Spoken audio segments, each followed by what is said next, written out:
Queridos irmãos e irmãs, hoje a igreja celebra a festa de Todos os Santos. Assim como no dia 2, nós celebramos o dia de finados e fixamos os nossos olhos na igreja padecente, aquela que está no purgatório. Hoje nós fixamos os nossos olhos na igreja triunfante. Em todos aqueles homens e mulheres que, sendo justos, já contemplam a face de Deus diretamente e triunfam em glória junto de Cristo. A primeira leitura do livro do Apocalipse,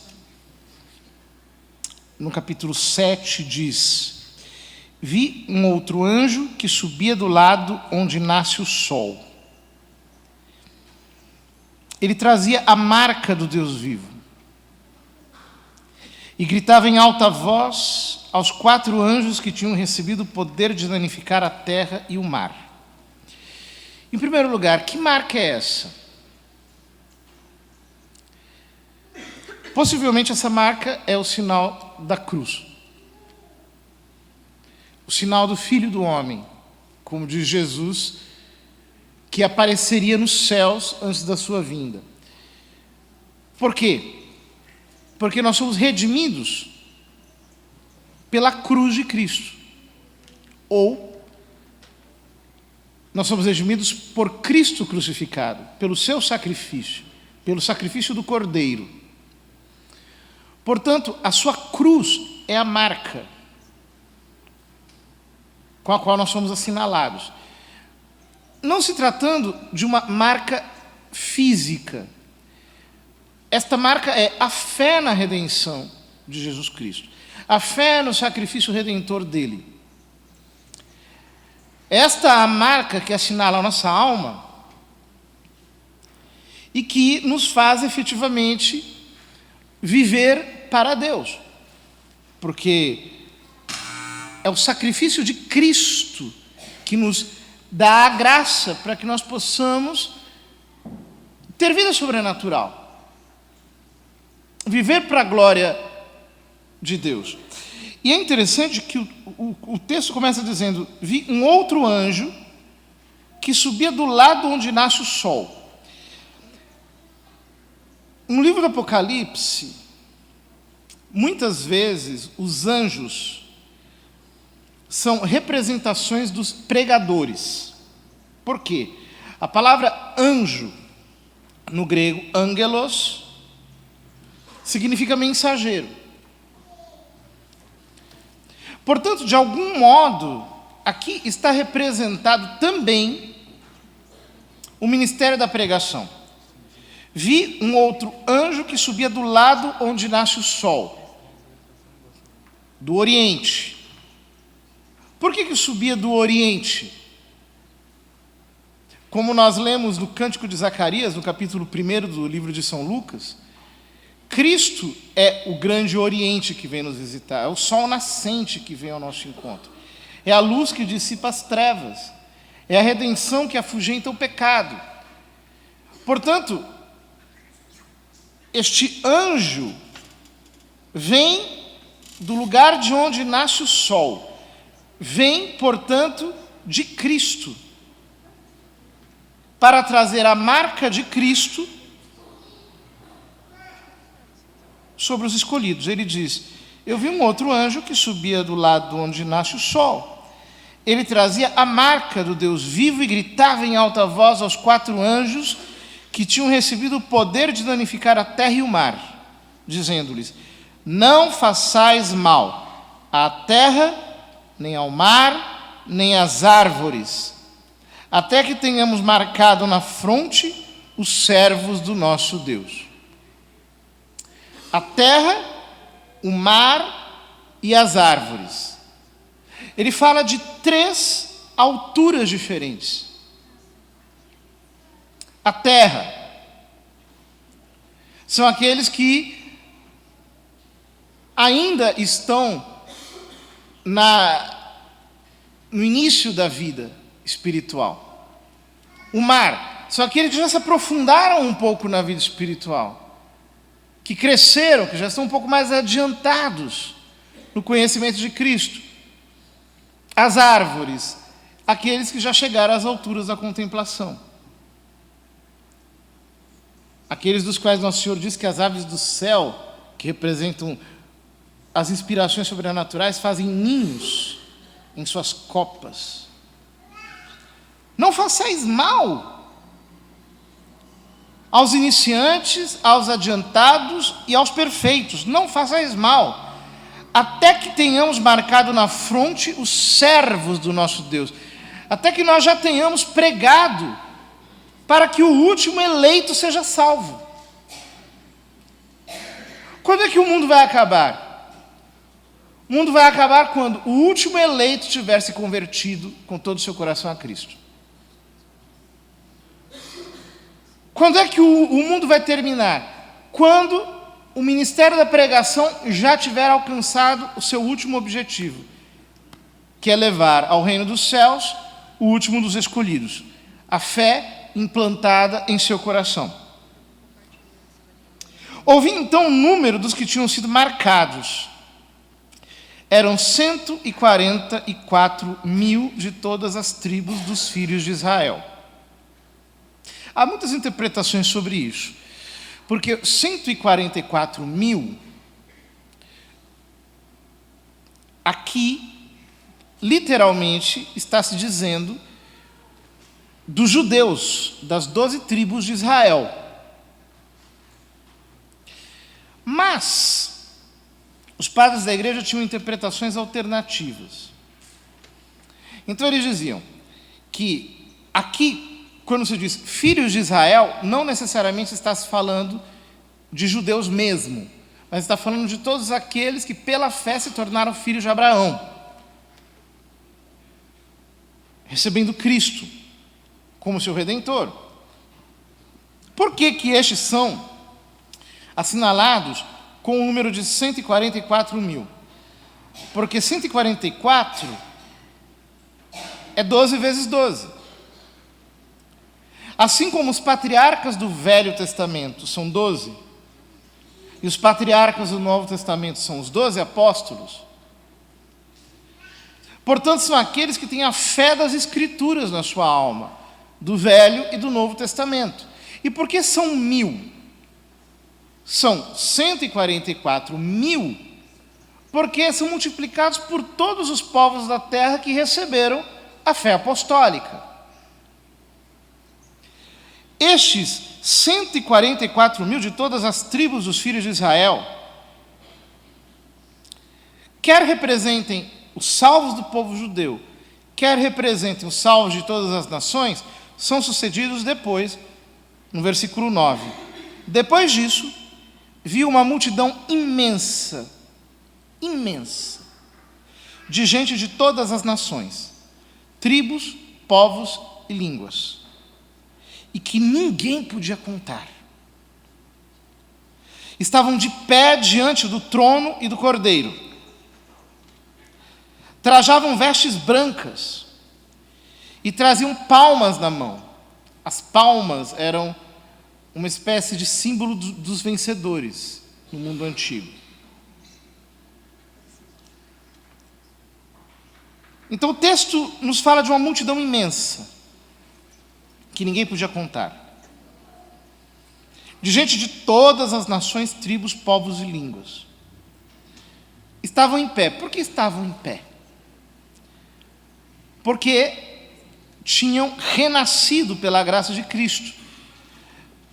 A palavra em pé, no grego, é a palavra ressuscitado. Estavam ressuscitados, estavam em pé. Ou seja, eles foram renovados pela graça de Cristo e a ressurreição de Cristo se deu espiritualmente em suas almas. Estavam em pé diante do trono e do Cordeiro. O trono representa a Trindade Santíssima, o Cordeiro, a humanidade santíssima de Cristo. trajavam vestes brancas. Por que trajavam vestes brancas? Porque conservaram a pureza da fé. A sua fé não foi contaminada pelas ideologias do mundo. A sua fé não foi pervertida pelos erros que circundam nas filosofias dos homens. Estavam brancos com as vestes. E traziam palmas na mão. Por quê? Porque lutaram. Porque não estavam aqui em descanso. Porque estavam o tempo todo combatendo. Estavam em luta. Porque eram a igreja militante de Cristo. E todos proclamavam com voz forte: a salvação pertence ao nosso Deus que está sentado no trono e ao Cordeiro. A salvação pertence ao nosso Deus que está sentado no trono e ao Cordeiro. Ou seja, quando você chegar no céu, você não vai dizer para Deus: Deus, como eu sou bom. Deus, olha para mim, eu lutei, eu me esforcei, eu cheguei aqui porque eu sou uma pessoa legal, porque eu fiz a minha parte. Não! Quando você vai chegar no céu, você vai dizer a Deus o seguinte: Pai, eu quero te contar a história linda do que o teu filho fez por mim. Foi ele que me salvou. A salvação pertence ao nosso Deus que está sentado no trono e ao Cordeiro. Porque um cordeiro foi imolado no nosso lugar. O Pai pode nos salvar. A salvação vem dele. A salvação não pertence a nós. Pertence a ele. Todos os anjos estavam em pé em volta do trono e dos anciãos e dos 4 seres vivos. E prostravam-se com o rosto por terra diante do trono. É muito interessante porque aqui, os anjos que estavam de pé, todos os anjos, então, nós podemos imaginar aquela imensa multidão dos espíritos angélicos, mas também podemos imaginar a imensa multidão de todos os pregadores de todos os tempos em volta do trono e dos 24 anciãos. Os 24 anciãos, no livro do Apocalipse, representam os 12 apóstolos e os 12 patriarcas da tribo de Israel. Portanto, representam o Antigo e o Novo Testamento. E os 4 seres vivos, os 4 evangelhos, prostravam-se com o rosto por terra diante do trono. Ou seja, diante do trono de Deus, o homem cai, o homem falece, o homem desfalece, o homem se prostra, o homem não aguenta ficar em pé, o homem não suporta o peso da glória. Ele diz: eu não posso suportar a grandiosidade da tua santidade, só tu és santo. Não há outro semelhante a ti. Ninguém é como tu. E por isso adoravam a Deus, dizendo: amém. O louvor, a glória e a sabedoria, a ação de graças, a honra, o poder e a força pertencem ao nosso Deus para sempre. Amém. Olha o conteúdo dessa adoração de todos esses seres dos céus, dos anjos, dos anciãos, dos 4 seres vivos, todo mundo prostrado. Essa cena é grandiosa. Imaginar todas as multidões da terra que ninguém pode contar. Imaginar todos os santos anjos. Imaginar os 24 anciãos, os 4 seres vivos, todos prostrados com o rosto por terra adorando a Deus e dizendo amém. O louvor, a glória, a sabedoria, a ação de graças, a honra, o poder e a força pertencem ao nosso Deus para sempre, amém. Com todo o seu ser exalando o reconhecimento diante de quem Ele é. E um dos anciãos falou comigo, diz São João, e perguntou: quem são esses vestidos com roupas brancas? De onde vieram? E eu respondi: tu é que sabes, meu senhor. Então ele me disse: esses são os que vieram da grande tribulação. Lavaram e alvejaram as suas roupas no sangue do Cordeiro. O que significa isso? Estes são os que vieram da grande tribulação. A grande tribulação é essa vida. A grande tribulação é esse mundo. O Evangelho nos fala disso, porque as bem-aventuranças nos descrevem essa grande tribulação e a sua interface, que é o peso de glória que nós reservamos sobre as nossas cabeças. Bem-aventurados os pobres em espírito, porque deles é o reino dos céus. Bem-aventurados os aflitos, os que choram, porque serão consolados. Bem-aventurados os mansos, porque possuirão a terra, e assim por diante. A grande tribulação que nós estamos passando enquanto vivemos neste mundo fala do quanto o Senhor valoriza as nossas lutas, o quanto Ele aprecia o nosso trabalho, o nosso esforço, o nosso labor para servi-lo, para adorá-lo, para resistir ao pecado que nos cerca, para nos conservarmos incontaminados no meio deste mundo podre. A grande tribulação nos fala de que o Senhor olha para a sua igreja e diz: esta é a minha igreja, que está na luta entre as coisas da terra, mas que não entrega os pontos, que não desistiu, que está todos os dias buscando a minha presença para ter graça suficiente de cumprir minha vontade. Essa é a minha igreja. Deus valoriza as nossas lutas. É muito interessante que os santos, eles intercedem por nós justamente naqueles aspectos da sua luta em que eles obtiveram mais mérito.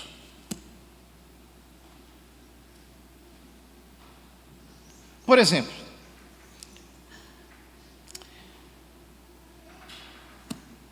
a gente pede, por exemplo, a intercessão Santo Expedito, né? Quando tem uma causa urgente, precisa de uma resposta imediata. E as pessoas recebem muitas graças.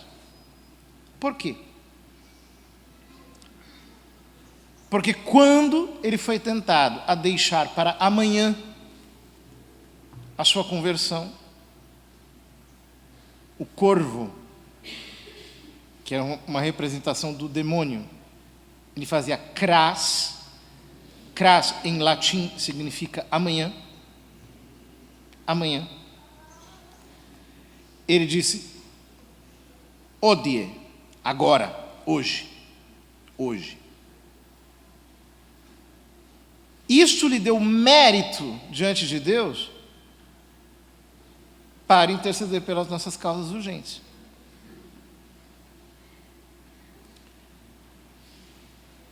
Por exemplo, por que as pessoas me perguntam, às vezes as pessoas estão desempregadas, estão precisando de trabalho. Eu falo: olha, faz a novena de São José Maria. É impressionante. As pessoas conseguem trabalhar em pouquinho tempo com a intercessão de São José Maria. É impressionante. Por quê? Porque o homem passou a vida inteira pregando sobre a santificação no trabalho.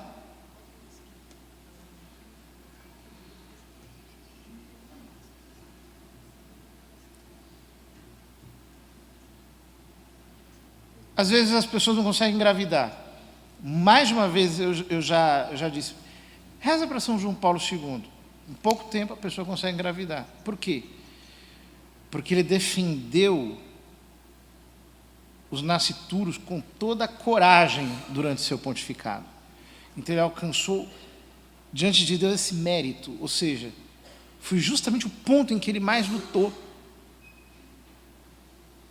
E efetivamente as graças vêm. Isso mostra o quanto Deus valoriza as nossas feridas, o quanto Deus valoriza as nossas cicatrizes, o quanto Deus valoriza as nossas lutas, aquilo que mais aperta no nosso sapato.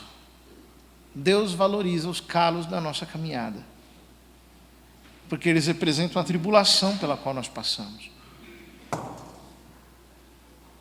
Nós aqui, às vezes, não valorizamos isso, nós pensamos assim: seria melhor se eu já fosse uma pessoa perfeita. E aí a gente imagina que alguém que é santo, alguém que é perfeito, é alguém que já está inteiramente pacificado, alguém que já está completamente livre de lutas. A gente imagina isso, mas isso não é verdade.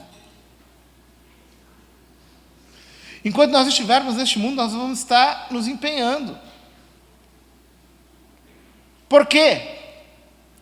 A santidade é uma realidade dentro de nós. São João diz na segunda leitura: veja que grande presente de amor o Pai nos deu, de sermos chamados filhos de Deus, e nós o somos. Se o mundo não nos conhece, é porque não conheceu o Pai. Caríssimos, desde já somos filhos de Deus, mas nem sequer se manifestou o que seremos. Sabemos que quando Jesus se manifestar, seremos semelhantes a Ele, porque o veremos tal como Ele é. Ou seja, nós já somos filhos de Deus, mas ainda não se manifestou o que seremos. Quando Jesus se manifestar, esta lagarta vai virar borboleta. Nós passaremos por uma metamorfose, nós seremos glorificados. Então, a pobreza da nossa condição será transfigurada numa posição de glória.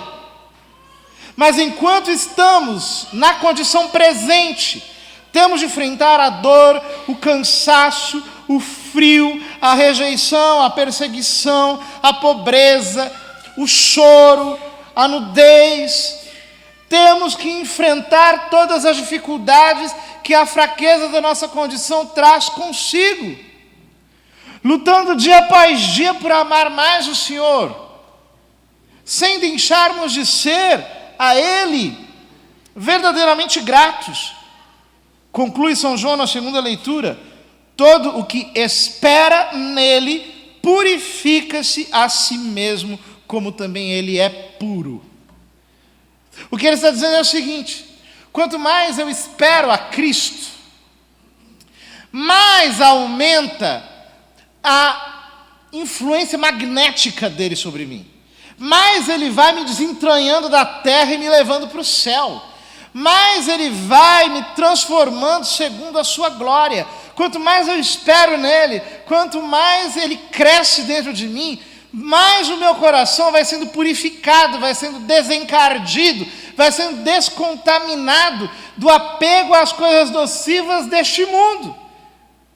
Por isso São Paulo diz que nós somos salvos na esperança, e a esperança não decepciona, porque o amor de Deus foi derramado em nossos corações pelo Espírito Santo que nos foi dado. Ou seja, quanto mais nós esperamos o Senhor, quanto mais nós queremos ver o Senhor, quanto mais nós estamos unidos ao Senhor, tanto mais Ele mesmo nos desentranha da contaminação daquilo que é terreno e nos faz caminhar com mais pressa na direção dEle. Todos nós precisamos pedir a Deus muita graça. Precisamos pedir ao Senhor que Ele nos conceda, sim, misericórdia, que Ele reforce os nossos passos, para prosseguirmos no caminho da santidade com verdadeira dedicação. Todos nós, queridos irmãos, temos de nos empenhar verdadeiramente a corresponder à graça do Senhor e ter uma vida santa. Os cristãos da nossa geração são muito mundanos. Tem medo de enfrentar o mundo. Tem medo de confrontar a rejeição deste mundo mau. E por isso acabam sendo tão subservientes a essa terra. Quantas vezes nós mesmos, na igreja, nos curvamos diante do espírito do mundo e oferecemos uma adaptação do evangelho ao gosto do freguês. Não. Nós não podemos sucumbir a essa tentação. Todos nós precisamos lutar, nos empenhar para sermos cada dia mais testemunhas de Deus no meio da corrupção que nos circunda, para que assim se manifeste em nós a glória da salvação de Jesus Cristo.